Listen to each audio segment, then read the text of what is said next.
नमस्कार मु गायत्री आपण मानकु गायत्रीज किचन को अनेक अनेक स्वागत।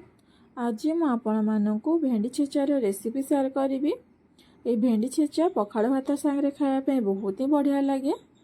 आशा करुच्चे भिडियोटी आपण मानकु भल लगिबो। वीडियो भल लगे लाइक शेयर और सब्सक्राइब करिया को जमा भूलिबेनी। भेंडी छेचा बनाया मुझे किसी भेंडी को धोईकी पोछिकी नहीं तार दीपट साइड को काटिकी मझिरू एमती चिरा लगे छोट छोट पीस रे काटिबी।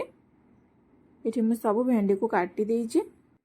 कढ़ई को गरम होगा को रखी से किछि बादाम को दे लो फ्लेम रे भाजिबी। बादाम भाजी हो गलानी किछि समय ठंडा करी ता चोपा को छड़ेबी। से कढ़ई रे 8-10 कला रसुण और 5-7टा कंचा लंका को दे भाजिबी।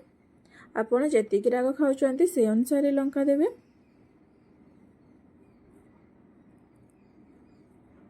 कंचा लंका और रसुण भाजी हो जाइए। गोटे प्लेट को काढ़ी नेबी। हेमदस्ता रे भजा बादाम को देबी। भजा रसुण और कंचा लंका को दे दर छेचा करी छेचिबी।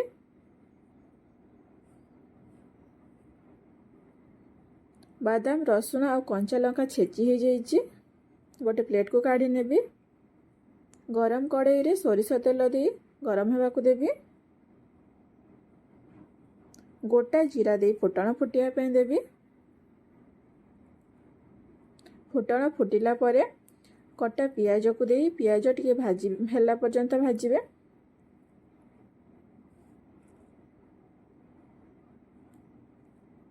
पियाज भाजी हो गलानी काटिक रखिथिबा भेंडी को दे 2-3 मिनिट भाजिबी।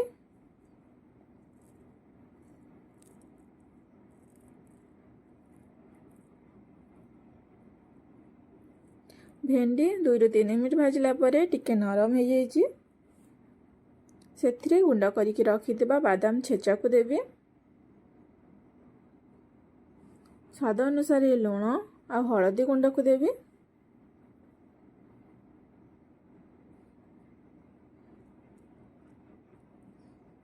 सबको भल से गोले आउ 2 मिनिट भाजिबे।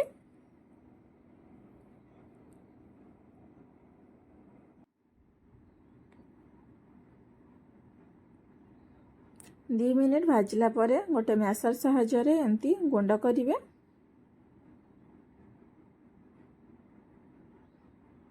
एमती हल्का हल्का गुंड करिवे। तो ये आमर भेंडी छेचा पूरा पूरी रेडी हो जाइए। पखाड़ भात सांगे खातु बहुत ही टेस्टी लगे। आपण मध्य ई रेसिपी को घरे प्रस्तुत करंतु। आ केमिति लागिला मते कमेंट लिखि जणांतु। धन्यवाद।